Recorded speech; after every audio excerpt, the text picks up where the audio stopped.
The whole Liam Kumar Day effect, not really happened. Nigel couldn't make it. Yeah. I rang up Mendon all, he said he could make it. Don't dig this hole.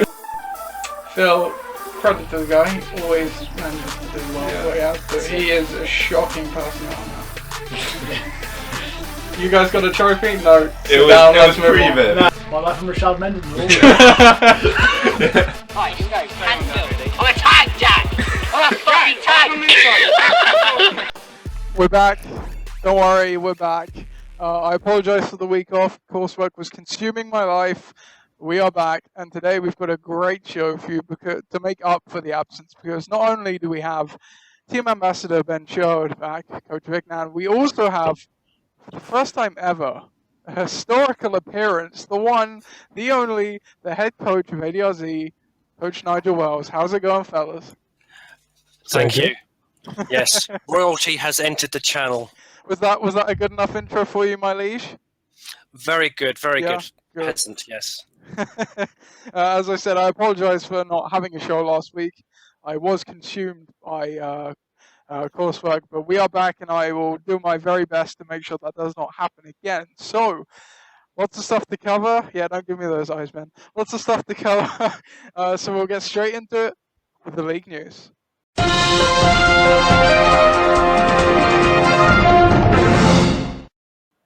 Okay, so leading off with injuries, 2 weeks, I guess, kind of to cover here. So first off, we've got Eddie Lacy. Did not play last week. He had a groin injury. I'm hearing he will return this week. Michael Floyd suffered a hamstring injury late in the Arizona win over Seattle. He was having a great game before the injury. Unclear what his status is for Sunday. He did not practice today. Anquan Bolden, he has obviously been out for a while now with a knee injury. He's just had the bye to rest. I'm not sure. I think he's planning to practice today, so we'll see how he goes for this week. But facing a tough matchup against Seattle. Emmanuel Sanders, he was very questionable going into the game. He ended up suiting up. I think it was an ankle injury. He took a big hit in the game and did not play any snaps thereafter. I believe he went catchless in the game, so his status will need to be monitored for this weekend. Andrew Luck, big news of a couple of weeks ago. He has a lacerated, was it kidney? A lacerated kidney? Yeah, that's right. Yeah, that's right. Kidney. Yeah, a lacerated kidney. Surprisingly, not the first lacerated kidney this season, amazingly. So he's going to be out for the foreseeable future. He possibly make a return by the end of the season. We'll see. TJ Yeldon, I think he was seen in a walking boot after the game on Sunday. He's kind of been hobbled for weeks now, so we'll have to monitor his status going to the weekend. Sam Bradford took a big shot in Sunday's game. He got a concussion and also separated his non-throwing shoulder. I would be shocked if he played this weekend, and it could be a multi-week injury. So look for Sam Bradford to make the start there. Ben Roethlisberger came back 1 week after suffering a foot injury. The rumor could have kept him out for weeks. He suited up, not as the starting quarterback, but you wouldn't have known it. He went and scored 35 points off the bench, as you do. Ryan Fitzpatrick, he had a thumb injury a few weeks ago, had surgery on that, I think, over the Jets bye week. Or I think it was a long week off. They had a Thursday night game. He's practicing today, so I would anticipate he suits up Sunday. Julian Edelman, big loss here for Jeff Seals, one of their best players so far. He has a Jones fracture, which for those of you who have no idea what that is, and to that I would not blame you, it's basically a bone break in a specific part of the foot. He's going to miss the rest of the regular season, so that's a big loss for Jeff Seals. Alan Hearns has some sort of abdominal issue. He's kind of played through it all season, but on the short week, unclear if he'll play. But I think he should be okay. Just don't take my word for it. Malcolm Floyd, the San Diego one, not the Arizona one, he had a shoulder labrum tear a couple of weeks ago. Now, he previously said this was going to be his last season, so he wants to play through it. But this is a really tough injury to play through. He might be done for the season. John Brown continuing to struggle with hamstring injuries for what felt like months now. I think he played on Sunday, and he'll be going through the same song and dance again, and he'll probably end up suiting up again. Ryan Matthews is in the concussion protocol right now, so his status will have to be checked for Sunday. Vincent Jackson, I have just saw him before coming on to the show. He will miss Sunday's game, so the Tugvards were planning on starting him. They will not be able to unless they want a big fat 0. He will not play on Sunday. Nick Folk, the starting kicker for the Homosexuals, has been on IR for a couple of weeks. They may want to change that. His season was ended with, I think it was a quad injury or something. Nearly there. Matt Forte, he was questionable most of last week.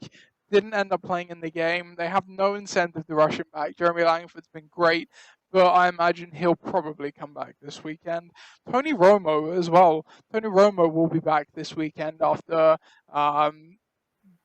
fracturing his collarbone and his non-throwing shoulder. I think that was it. He'll make his first appearance since week 2 or 3.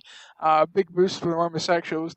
Finally, Carlos Hyde, also dealing with a foot injury that he's dealt with much of the season.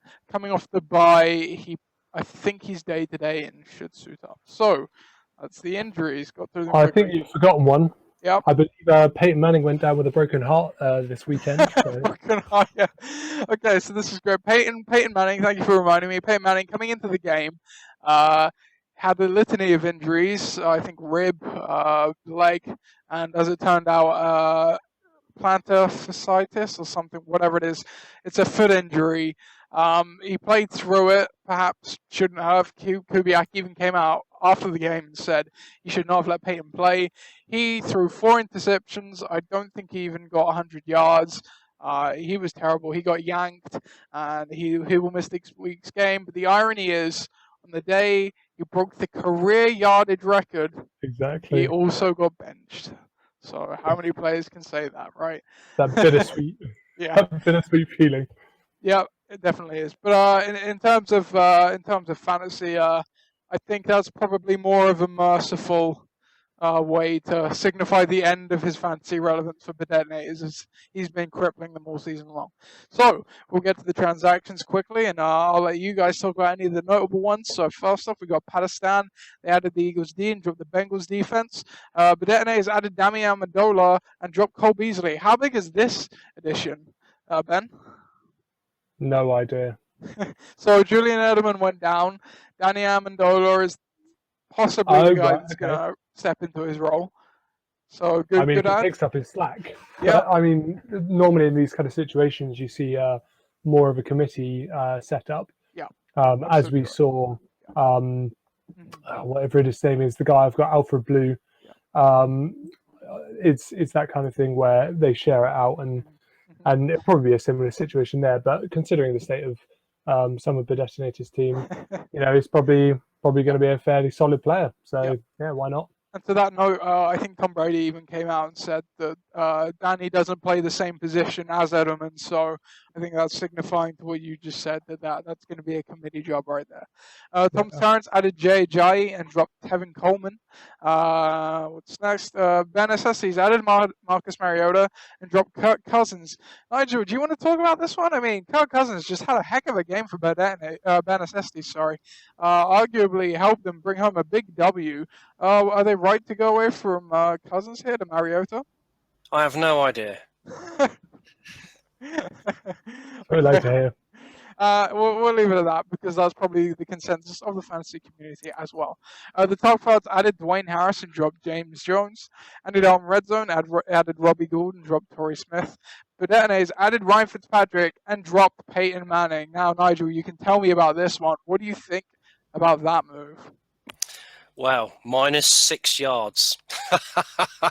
Minus 6 points. Minus 6 points. Yards. Oh, yeah. sorry, 6 points even. Yeah, sorry. Yeah, get well shot with him.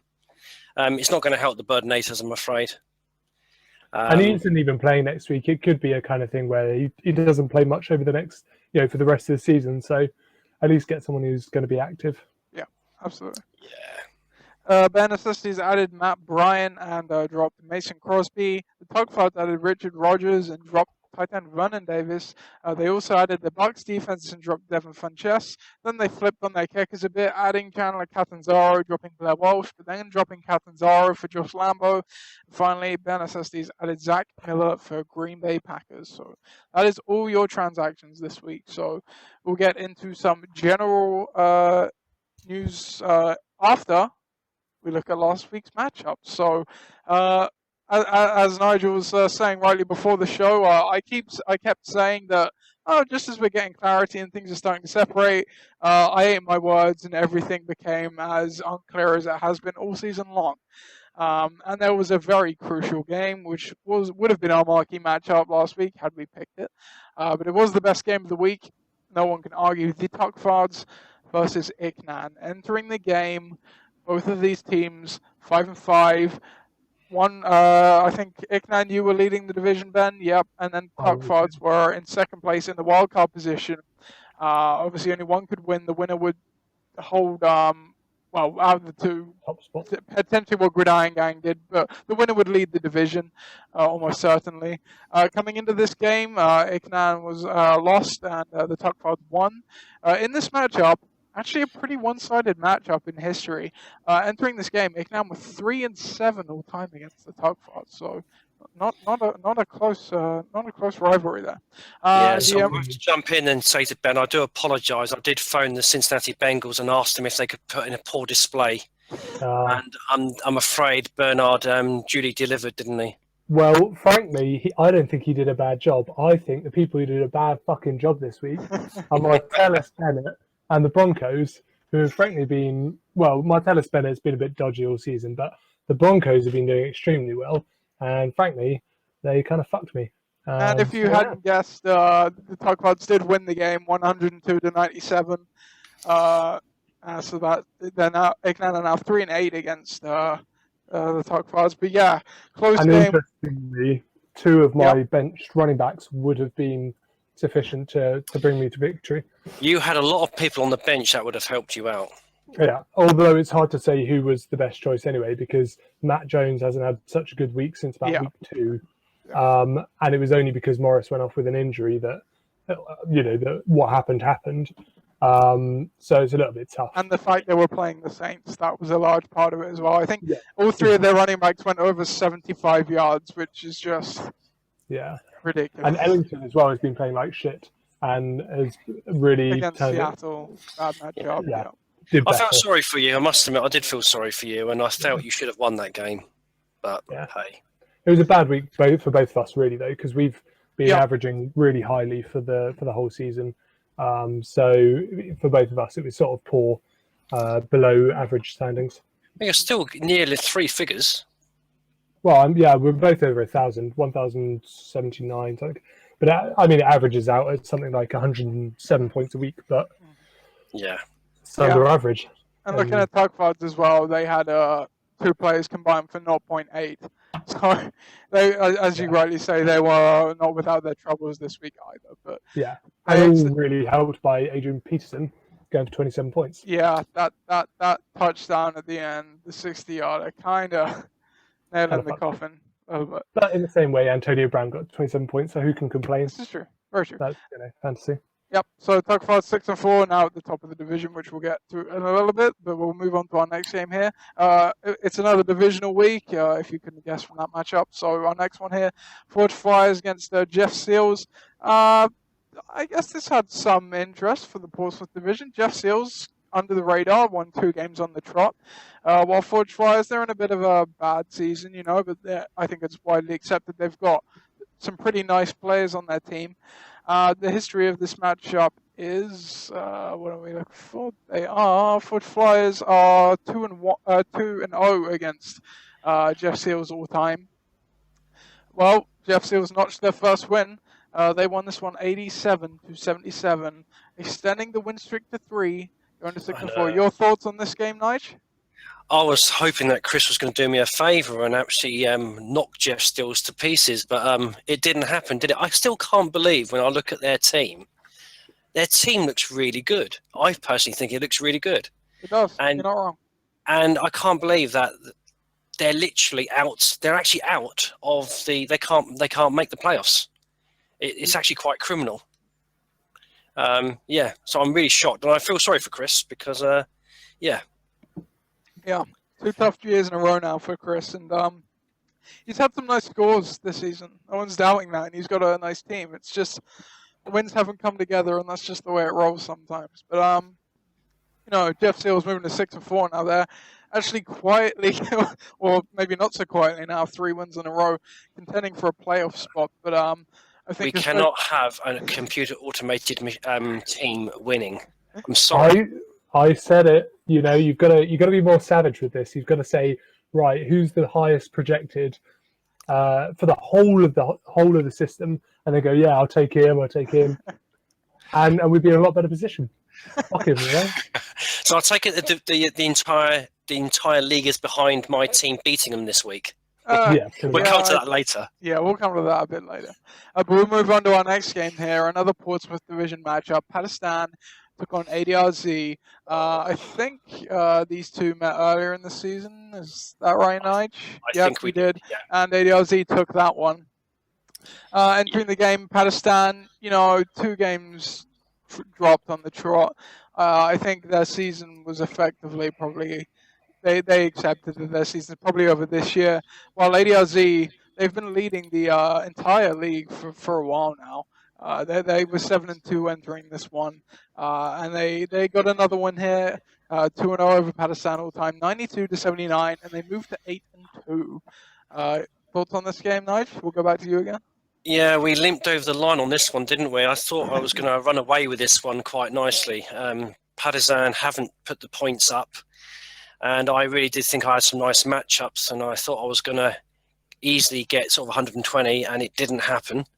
And I had a bit of a restless night on Monday night, thinking, they're only 27 points behind with a QB and a wide receiver to play, but thankfully the Bengals came through and lost. I can't believe I was cheering on the Bengals to lose to my fantasy team. You got your wish. I cannot believe this. You're the world's worst fan. Look, the Bengals are doing fine. They can afford to lose 1 or 2. So, So, I feel so. Again, commiserations to Pat. It's a shame, really. Hopefully, he'll be back for next season. Learned a lot, hopefully, and we'll see him next year, hopefully. Yeah, he'll be back for sure. I'm sure we will. Yeah, I think Pat's team is definitely looking as shaky as ever, and you'll see that reflected in the odds for the playoff. For the chance of getting to the playoff, which I don't think he can at all. But yeah, I mean, when Santos is getting 19 points, and that's a large percentage of your overall, you got to say, things are not very sustainable. So yeah, for me, Pat is out, and Pat knows he's out, and everyone knows. But hey, maybe he can win the toilet bowl and he'll get to rename it. Well, what is it at the moment? It's James Milner Bowl right now, and Milner Bowl, that's it. Yeah. Pat still has a chance to upset the apple cart, though, Ben. He's playing you in week 12. I know he is. Yeah, I mean, he's one of the people I've earmarked for some sort of sit-in. Get everyone on the bench. Let me roll on by. Okay. There will be investigations into this if any such thing happens. And have you seen week 13? He can have a massive impact on the Southampton division. Who's he playing? He's playing Dream Team. Ooh. Yeah, but I think he's weak enough that he won't. No offense, Pat, but I think that should be another easy one. Yeah, incentive for him though to prove us all wrong. Definitely. No. And before we descend into any more defamatory comments, let's move on to our next game. The necessity is against the Dream Team. So entering this game, obviously, necessity's actually dropped one the week previous, while the Dream Team kind of opened up a bit of a gap in the division. So they were leading the division entering the game by 2 wins.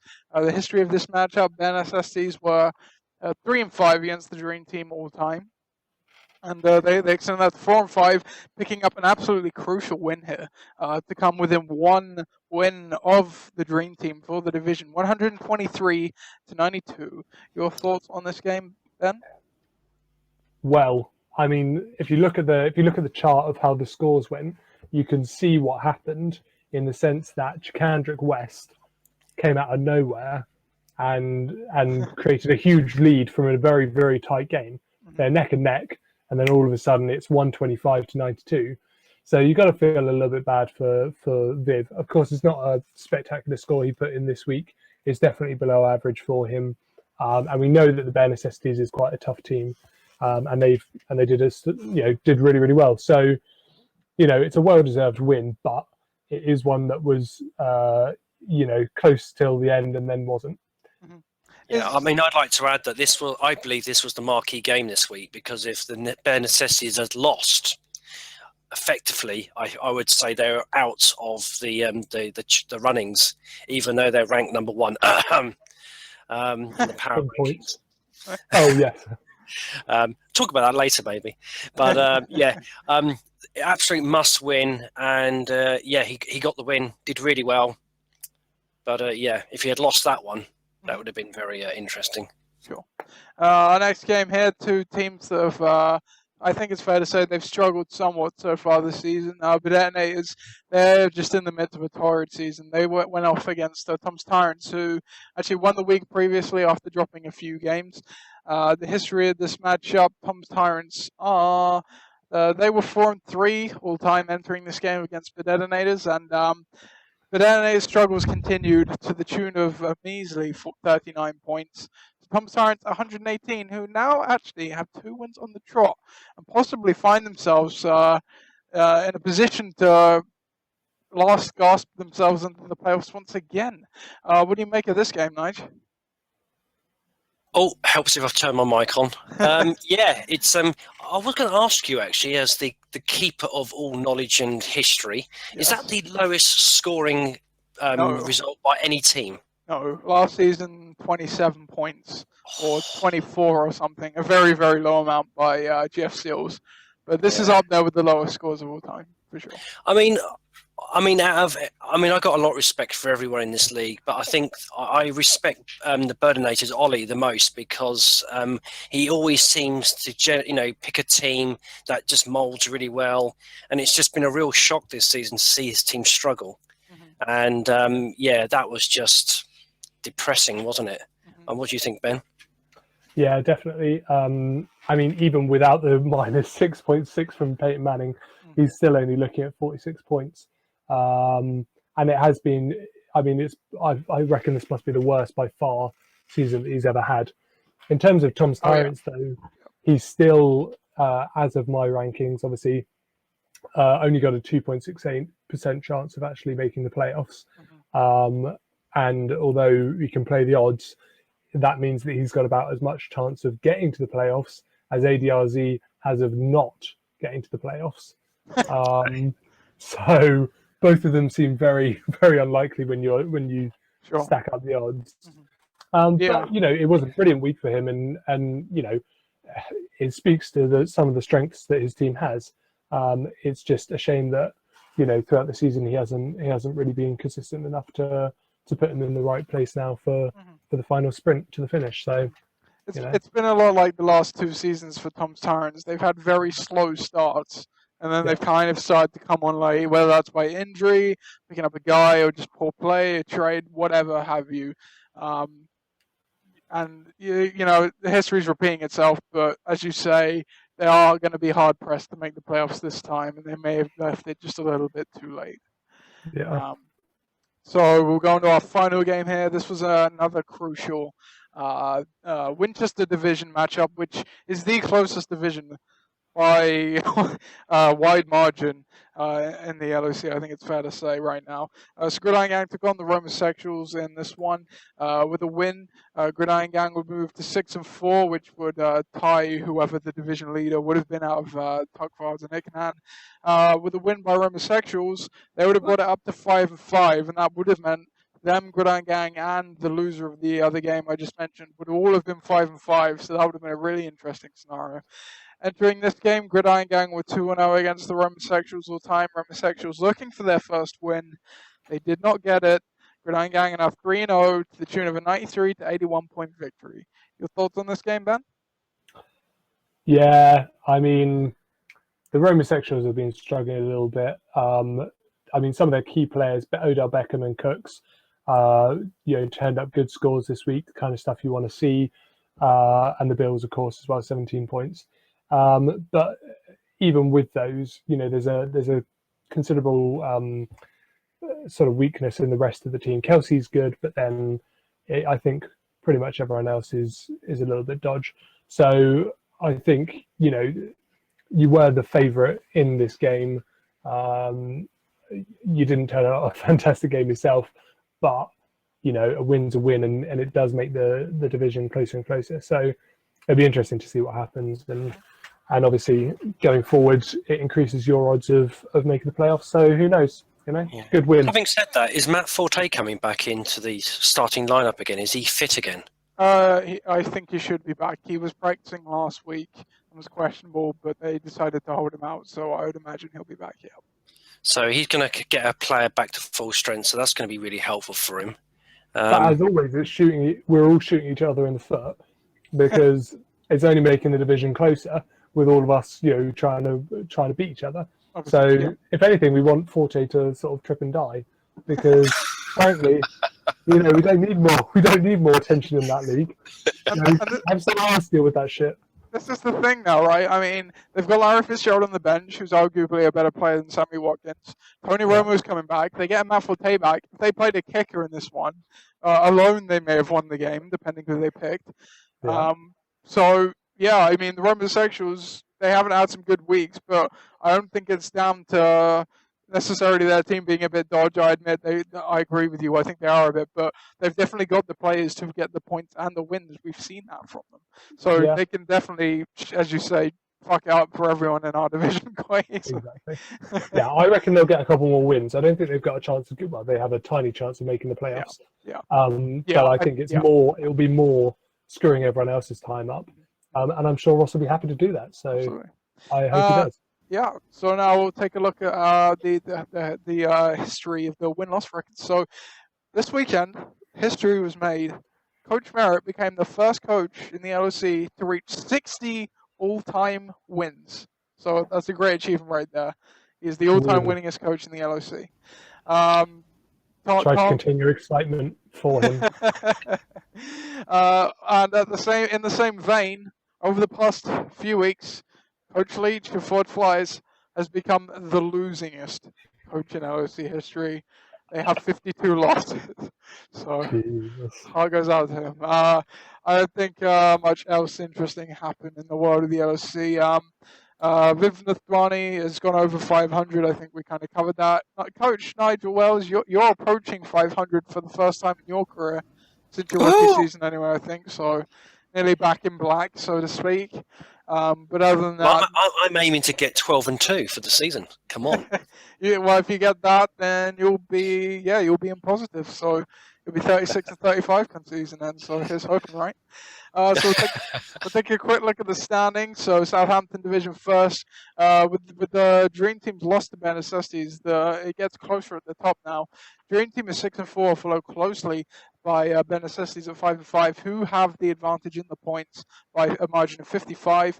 Then two teams at 4-6, Tom's Tyrants and the Detonators. I think it's fair to say only one of them has a slim chance of making any noise at this stage. But Detonators are far behind everyone else in points scored, aside from Pakistan. Lowest points scored this season with 832. Portsmouth division, ADRZ has been leading that for, I think, probably the first week of the season. It feels that way. Week 2, yeah. And the league at that as well.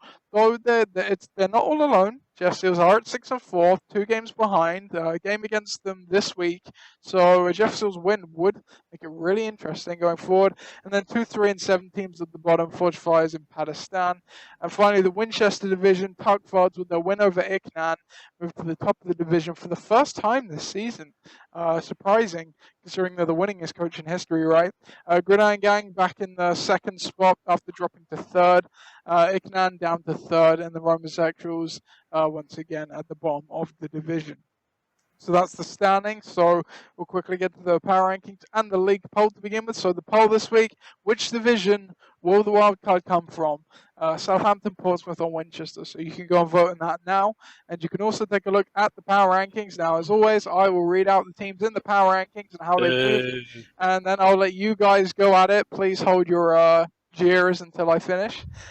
So first off, we got Ben SSDs at the top with Dream Team at 2 and ADRZ at 3. That has not changed. Tugfiles are up 1 to number 4. IKNAN are also up 1 to number 5, while Gridiron Gang are down 2 to number 6. Tom's Tyrants moved up from 9 to 7. Roman Sexuals are holding at 8. Forge Flyers dropped down from 7 to 9. Jeff Seals are up to 10. From 11. Pakistan are up to 11 from 12. The Detonators are down 2 to 12. So what do you guys make of the power rankings? Do you want to go, Ben? No. I'll hold back. I just hold back for a little bit. Hang on, let me compose myself. Go on, Ben. Okay. I think the bare necessities shouldn't be ranked that highly, only because I don't think that they have a strong enough team to make the playoffs. So I don't think that they should be ranked number 1, because that would suggest that they are going to do better than they are. But other than that, yeah, I mean it's a bit of a toss up towards the bottom as to who should be where. Jeff Seals probably shouldn't be that low. I mean, sure, the coach is shit, but other than that, they've just lost Edelman though, right? I mean, yeah, I suppose, but still, I mean, yeah. They've not still been winning by blowing their opponents away. It's been, No, it's been a lot of bullshit, but at the same time, maybe that's enough. And, they do then sit below Forge Flyers, for example, who have a good team, but have also struggled so much that I would struggle to put them, 8th or whatever they are. So, yeah. What do you think, Nigel? Do you have any opinions on that? I'm so glad you've come to me. I'm so glad you've come to me. Yes. Honestly, before I get going, I must admit, I do appreciate these power rankings. It really does add a good lot of flavour to the league, good talking points. But seriously, I mean, I haven't been number 1 since I think week 4, and then since then I've been 7th, 5th, 4th, and now I'm 3rd, and I'm stuck at 3rd. You want me to justify this, Nigel? I can justify this for you right now. I'll tell you what.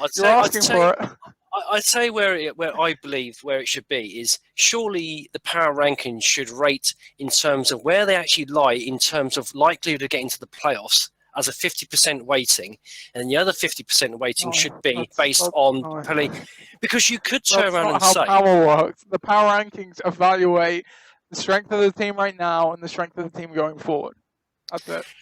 Yeah, but if you're saying that, bare necessity should not be number 1. It should be Tuckford's. I think the Tuckfords are probably the strongest team in the division, or in the actual league. Bare necessities have been lights out this season. They've been good. They have been good. But I'd rank bare necessities as number 3. I'd put Tuckford's as number 2. I'd put Dream Team as 4. You can imagine where my team is. The Ford, again, Jeff Seals, I know they haven't got a manager. I know they've lost some key players. They've lost a key player this week in Endelman. But seriously, 10th? They have a shot at the playoffs. Surely that must factor into the it's not about anything else other than how good the team is right now and going forward. That is but if going forward they have a chance to get into the playoffs, then that's going to say something. Yeah, no, playoffs are irrelevant. It's just commenting on how good the team is. Yeah. But the implication is if they get into the playoffs, then they're going to have to win a couple more games. Sure. If we think that they're, well, I mean, it's a debate, but I think that they're going to be able to win a couple more games, and therefore they are deserving of having a higher spot than that. They're the lowest contender by a long way. I just think I'm misperceiving how I did the playoffs. But sure, you're welcome to your opinion on how it should. Power rankings, but you're obviously welcome to your opinion on how it should be done. Yeah. I suppose I should be happy actually, because everyone who puts at number 1 tends to put the nail in the coffin for them. So. It's true. It worked for me. All right, so we'll round up the show and get to next week's games now. So I think there's probably no question what the marquee matchup is, and I think it's also the marquee matchup for the second time this season. I'm not sure. Gridiron Gang take on IKNAN. This is a crucial game in so many ways. With only 4 games left now, obviously, until the playoffs. Wins at this stage of the season are crucial, especially against the teams you're competing directly against to make the playoffs. Gridiron Gang 6-4, IKNAN 5-5. A win for Gridiron Gang would obviously mean a 2-game lead over the next closest in their division, obviously other than Tugfards, and possibly a win over a wildcard team as well. A win for IKNAN obviously keeps them in the playoff race. A loss would make it not impossible, but it would make it obviously a lot harder for them to make the playoffs. Entering this game, Gridiron Gang snapped a 3-game losing streak, and IKNAN dropped another game for the second time in a row. The history of this matchup, as we covered before, very one-sided. Gridiron Gang are 3-9 all-time against IKNAN, so really one-sided. Projections have this one going to IKNAN 119-111. They won the matchup against them a bit earlier in the season. Lineup changes in this one. Eddie Lacey comes into the starting lineup for Shane Vereen, who is on a bye. Steve Johnson comes into the starting lineup for Deshaun Jackson. That's it on IKNAN's side of the ball. Philip Rivers comes in for QB for Cam Newton. Andre Ellington comes in as starting running back for Darren Sproles. Anquan Bolding comes in as starting wide receiver for Antonio Brown, who is on a bye. And I think that's it, isn't it, Ben? Yep. That is. So do you want to talk about this one first, Ben? Sure I will. I think I had a very bad week last week. So I'm hoping people sort their lives out. The Broncos are only predicted to get 5 points, but if they do, then I will be, again, rather upset with them. But yeah, I think it's going to be quite a close one because I think we're both going to do quite well. Obviously, with my team, the running backs are all a bit over the place. So it's a bit tough to say, how they will perform. Ellington's back in. I'm not over the moon about it, but he did well enough last week, and I think I'm not going to put Matt Jones in just because he did really well. It's just not feasible. So yeah, we'll see what happens. But either way, I think this will definitely be a good matchup, and hopefully I don't lose.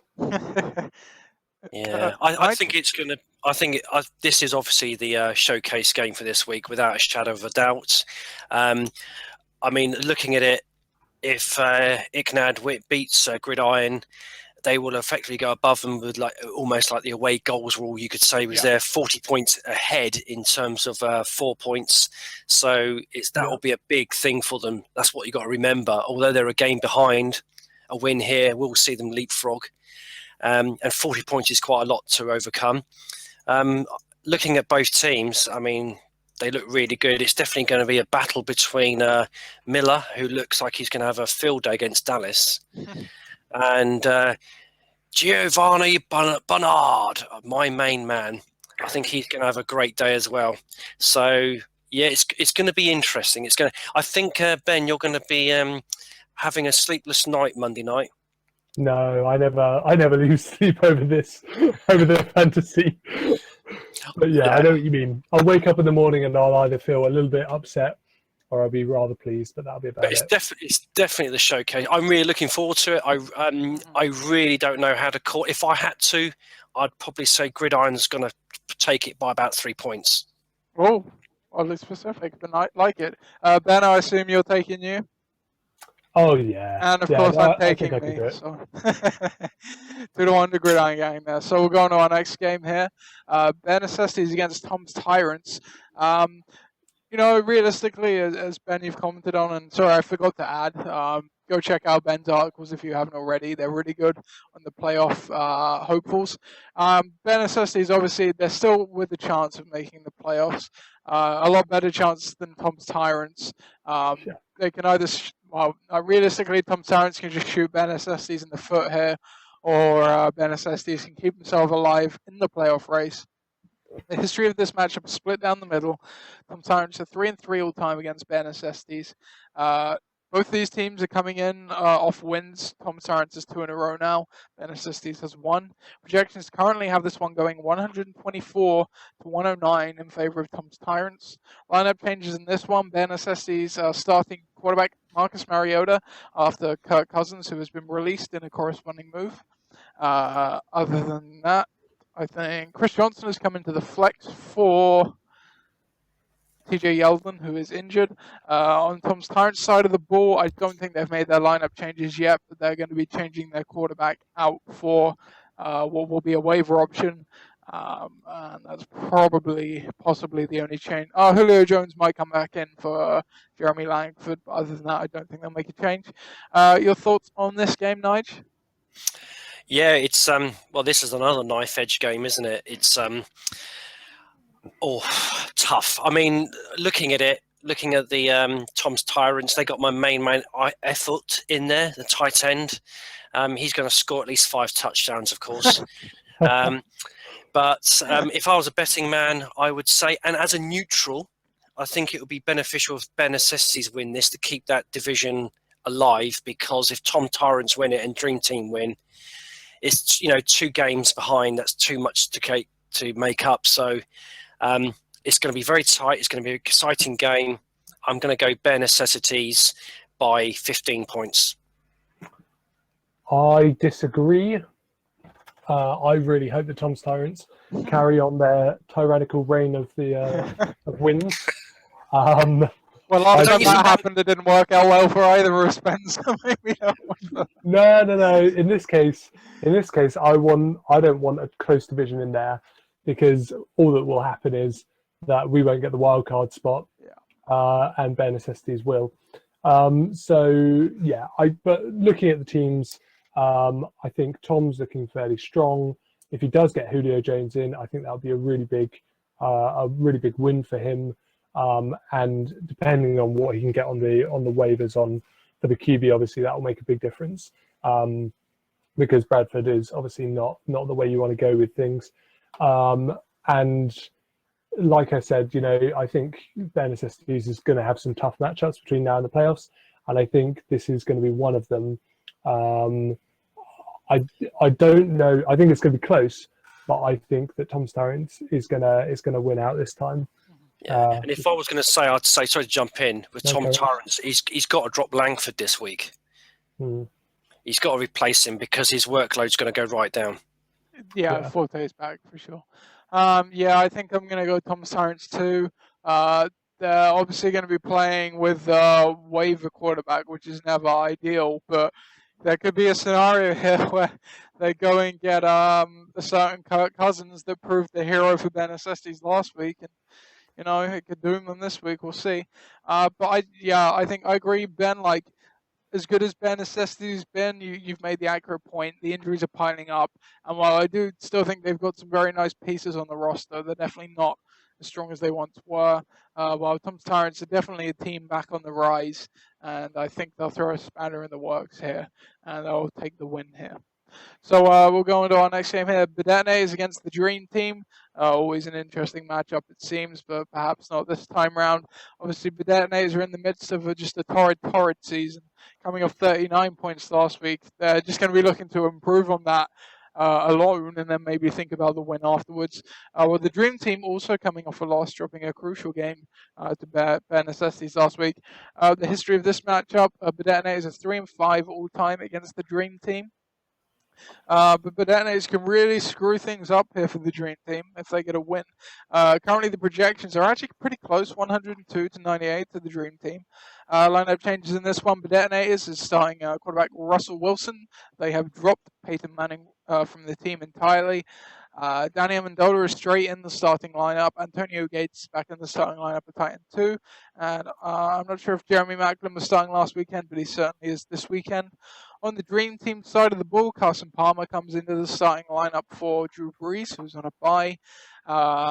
Other than that, I think LaShawn McCoy is coming to the flex for James Starks. Other than that, no changes. Ben, want to talk about this one? Yeah, I think if there's a week that the Detonators might be dream team, it would be this one. Having said that, I don't think they will, because I don't think they've been playing well enough. I've the projections can say what they want to say, but we've seen consistently that they've underperformed. And I don't think, we talked about Amendola earlier. I don't think that's going to be enough. Obviously, having Breeze off and that sort of thing will affect their power. So yeah, I think there's a chance, but I think the odds are still fairly heavily stacked in the favour of the Dream Team, because they have a more consistent team, and they also have a couple of players who really like to go off. And if they do, then there's no doubt. Even if he puts together 80 points, that might be enough to beat the Predators, and we're sort of guaranteed that he will. So yeah, for me, I don't think there's much question on it. Yeah, I iterate that too. I think that Dream Team are going to be too powerful, the Burdenators. Unfortunately for Ollie, I it's a bridge too far. I think the Dream Team are going to go to a 7-4. I mean, Carson Palmer facing his old stomping ground. I think he's going to have a good game this weekend. And just looking at his weapons, he's got too many weapons compared to Ollie's team. So I'm afraid it's going to be. Well, it's not. I'm not afraid, but it's. Yeah, Dream Team's going to go 7-4 at the end of this weekend. I think it's already in the bag. Yeah, I'm not quite confident enough to put it in the bag just yet, but I will echo the sentiments of you too. Although the Dream Team had a bad week last week, let's be honest, their bad weeks are probably better than Predator's good weeks. So even if they do struggle again, Predator's had a nice week a couple of weeks ago. They went over 100 points. But yeah, we just haven't seen the consistency this season. And coming off a 39-point game, it's anyone's guess what they're going to do. So go with the consistent team, and I'll take the Dream Team too. So we get to a very, very important Portsmouth division matchup here. The first one we'll talk about, we've talked about so far. Jeff Seals take on Andy Dalton Red Zone. Jeff Seals are currently in the midst of a 3-game win streak. Astonishing, really, when you're considering they're literally being run by projections. While Andy Dalton Red Zone picked up a win after dropping one the week before. Andy Dalton Red Zone are 8-2, so a loss here would bring Jeff Seals within 1 game of potentially leading the division. I think ADRZ have the better points, but still they'd be a lot closer. All-time, Jeff Seals are actually 2-1 against Andy Dalton Red Zone, funnily enough. So they've actually won more than lost. The projections currently have this one going to Andy Dalton Red Zone. However, 126 to 103. Lineup changes in this one. For Jeff Seals, Tavon Austin comes into the flex for Julian Edelman, and that's the only change on Andy Dalton Red Zone side of the ball.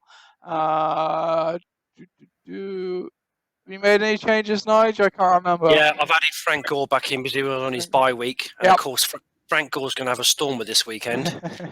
I'm leaving Delaney Walker back in, leaving him in. Yep. That's the only change really is Frank Gore. So do you want to talk about this game? Important for you, right? Yeah, this is really important for me. I think it's important for the whole division, the whole league. Sorry, that we don't let a non-manager team get to the playoffs. So I personally think, though, that Andy Dalton's Red Zone has too many weapons. It's a good. I have some good matchups this weekend. My big guns are ready to go. Was it Jeff Seals? They've lost Edelman last weekend. I can't see them putting up 3 digits. I can see. Personally, I think it's Andy Dalton to lose rather than for Jeff Seals to win. Yep. Yeah. Ben? Yeah, 100%. I mean, he's got a couple of consistent players who have really carried him this season. Rodgers is one of them, but Edelman has been another. And I think without Edelman, I mean, they've had a couple of injuries, I believe, over the course of the season, and each one has not been as catastrophic as you'd think. But I think that they are not strong enough at this point to put up 100 points. That's that kind of team. I reckon they could probably put up 85, 90 tops. Yeah.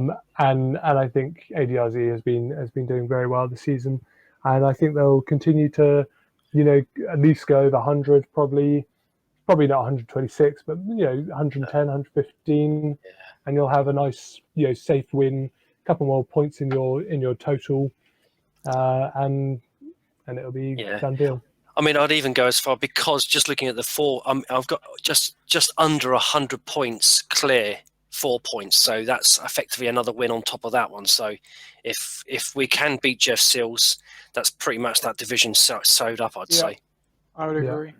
I mean, Jeff Seals, as you guys have said, outside of Aaron Rodgers, Alshon Jeffrey, and Amari Cooper, any contribution they get from any of the other players is, quite frankly, a gift.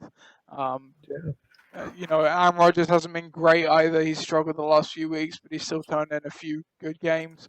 Alshon Jeffrey has obviously been, for lack of a better word, a bust the majority of the season, though he's had a few nice weeks the last few weeks. And Amari Cooper, he's been a revelation, but ultimately they've only got 3 players, and as you said, Nigel, very humbly and modestly, you've got a lot of weapons, and ultimately I think that'll be enough to see Jeff Seals often effectively seal up your division. So we'll get to the other Portsmouth division matchup here. Not an interesting one really for any playoff scenarios. Pakistan against Forge Flyers. Both these teams 3-7. Just looking to avoid the old James Milner Bowl bracket at this point of the season. The history of this matchup, Pakistan, I actually want to know against Forge Flyers, picked up the win over them earlier in the season. The projections do have this one going Pakistan's favour, 111 to 104. A good game for these two. I mean, it's, pressure's off at this point. They can just go out and try and get a win over a rival. The lineup changes in this one. For Pakistan, I'm not sure they've made any as yet, and I don't think Forge Flyers have either. Oh no, they have, Ryan Tannehill's in the starting lineup. Devontae Freeman's come back into the lineup too, as has John Brown. And hasn't Partisan added Lynch as well? I think he was out last week. Apologies. Yeah, Lynch, because they had Rawls in. Yep, you're right. But Forge Flyers still have the Steelers on a bye, so they're going to get another defense, you would hope, at some point. So, Ben, your thoughts on this game? I mean, I think the last time they matched up, I think I was a lot more certain that this would be a bit of a shit show. This time, I think I'll be a little bit more generous than that. I think it'll be a bit closer. I think this is Chris's opportunity to save a bit of face. He's been playing quite well this season. I think he's been unlucky in some of his matchups, and frankly, Pat has been playing very poorly throughout this entire season. There's a couple of key players on both teams, Freeman and Decker, and obviously Andy Dalton, best player in the league. But yeah, I think in this case, Chris has got just enough talent to eke out a win, and it's probably going to be the detonators and Pakistan in the James Milner Bowl this year. The new way we do it is, it's not like last season where it's automatically the bottom 2 go to it, because we're 12 teams now. There'll be a bottom 4 bracket in week 15, so it'll be the bottom 4 teams, and the loser of those 2 will go to the James Milner Bowl. As you accurately say, it's still fairly likely that could be there. So a bigger trap door now, not 2 but 4. Yes, exactly. Yeah. I'm going to iterate everything that Ben said. Yeah, I completely agree with him. I think, Chris, sorry. I think Chris has been incredibly unlucky this season. I still keep looking at his team and I just think, what the hell? I think it's going to be close, but I still think Chris will win this one. So, yeah, I'm not going to mention anymore. Yeah. Sure. I mean, Pakistan, as bad as they've been, I still look down the lineup, and I think on a given day, they could put up a nice score. They haven't shown it. I'll completely agree that it's been a pretty bad season. But they've got some really nice pieces in place. It just hasn't kind of all come together at the right time. Whereas Forge Flyers, that has happened, and they just haven't got the wins. They've got a lot of studs in name value that just don't perform every week, unfortunately. I think this game is going to be closer than meets the eye, and honestly, I could see a Pakistan win this week. Ford Flies, I agree they're a very good team, but they've been struggling a bit of late, and they've got a few iffy matchups there. So I might take Pakistan this week. So we'll get to our final game here, another key one for the playoff race. The Tugvards take on the Homosexuals. So Tugvards currently on a 2-win streak, leading the division at 6-4, with the Homosexuals at 4-6 on a 2-game losing streak. If the Homosexuals won this game, it would not vault them into the playoff race, but it would certainly make things a little bit more interesting and perhaps screw things up a bit for the Tugvards. Whereas if the Tugvards win, they'll go to 7-4, obviously, and one step closer to the playoffs. Projections in this one, and they'll have a heavy asterisk on one side. Tugvards are projected 103 to win. Homosexuals projected 51 right now, but they do have 3 bye players and an IR kicker in their lineup still. So take that with a very, very big pinch of salt. The all-time records in this one, Homosexuals are actually 2-0 all-time against the Tugvards. They picked up a winner a bit earlier in the season as well. Lineup changes in this one. Derek Carr is starting once again, I think, for the Tugvards. Antonio Andrews comes into the running back spot from the flex, with Richard Rogers coming in at tight end, and Vincent Jackson, he's in at the flex right now, but as I mentioned earlier, I don't think he is playing this weekend. They'll also have Josh Lambo, in a kicker, and they've also got the Bucks D, so quite a tumultuous week for the Tugvards this week.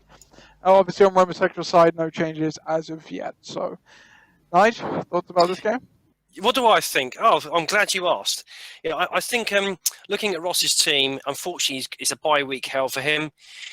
He's got to get Forte in, and he's got to get Fitzgerald in. I do not know where his third player is coming from. He's got to go and try to find someone or do some magic because, I just don't know. He's also got to get a kicker as well. It's just not looking good for him, is it really?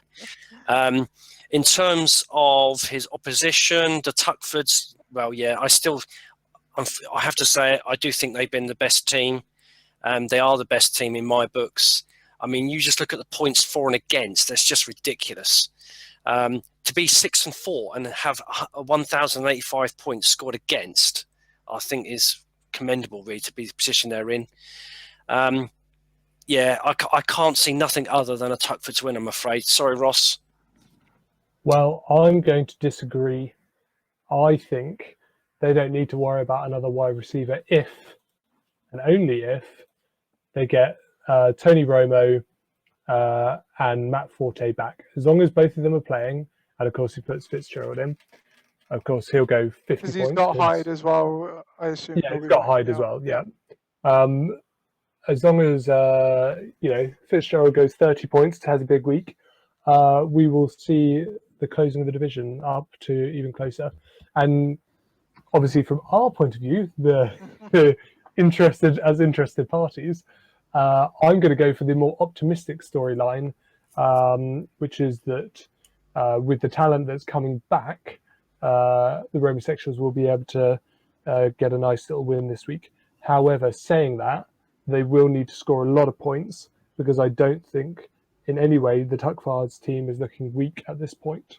Mm-hmm. So it's going to have to be, it's not going to be a cheeky win. It's going to have to be a grafting, well-scored win.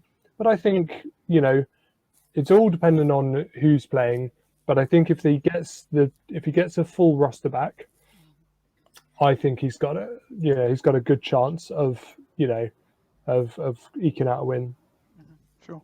I would actually agree. I think the Homosexuals have a great shot at winning, and here's why. Because the Tugvards, like the Homosexuals, are in bye-week hell right now. Neither of these teams are at full strength right now. Tugvards are missing Gary Barnage and Mark Ingram, and arguably Travis Benjamin has been okay this season as well. We already know, I'm pretty sure Vincent Jackson is not playing. I'm pretty sure that's what I saw. So that means the same applies to them. They do not have another person on the roster that can play right now. Okay? Homosexuals can just about field an entire roster. The top cards cannot at this point in time. So they will be playing a waiver player in some description. Derek Carr, he has been good, but he's not, so we'll see what he might have a good week for them. But guys like Antonio Andrews, T.Y. Hilton, Richard Rodgers, they have been far from consistent this season. Far from consistent. So I think the top cards will score a reasonable amount of points. I don't think the Homosexuals are going to have to light up the scoreboard to get the win. And I do genuinely think if the Homosexuals changes his players and gets a kicker, they'll probably have a very good shot at winning this game. Well, make sure you text them then. Yeah. And, yeah. It's in your interest. It's in all of our interests, yes. And with that, we come to the end of another LOC report. And I feel it made up for the missed week, just about. Good episode. Historic episode. Thank you for joining us, Nigel. How was your first experience of the LOC report, then? I thoroughly enjoyed it. I feel very grateful and honoured to be allowed to join this debate, and I hope to do some more in the future. It all depends, of course, if my team keeps winning. Of course, Yeah, that's the strategy. I like to back out every time my team loses. This is the first exception. Yes, it is. So. No, it'd be not, because I was just saying it'd be quite nice being if my team does win this weekend, I can actually sit and relax for the next 3 games, knowing what 3 games are coming up. Gridiron, Nathan. Yeah, exactly right. Right, yeah. Close to the playoffs. I play Bear, I play Gridiron, and I think I play someone in my division again. I can't remember who, but yeah 2 teams. I will affect both Southampton and Winchester in the final games. Certainly will. And I guess from your point of view, obviously hoping that the games don't matter. Yes. Yeah. Yep. Go on, Ben. Yep, Ben? I was just agreeing. Okay. So, that's it for today's episode. We will be back next week. I promise you we will be back next week with another episode. But until then, enjoy the games this weekend. Thanks for listening. Thanks for joining. And goodbye. Bye.